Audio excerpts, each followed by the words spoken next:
आपण व्यंजन म्हणजे काय, म्हणजे व्यंजन कोणकोणती आहेत त्याची ओळख करून देत आहे. बघा मुलांना, लक्ष द्या इकडे. हे काय आहे? क, कमळचा क. त्यानंतर आहे ख, काय आहे? ख, खटारा ख. हे आहे ग, गच गरुड. हे ख, खच घन.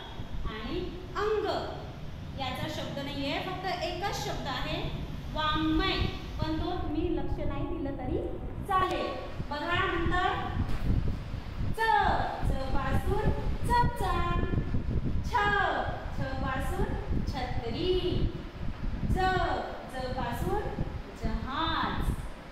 झ, झ पासून झबले. आणि शेवटचा आहे इय. तर हे झाले व्यंजन. आज आपण क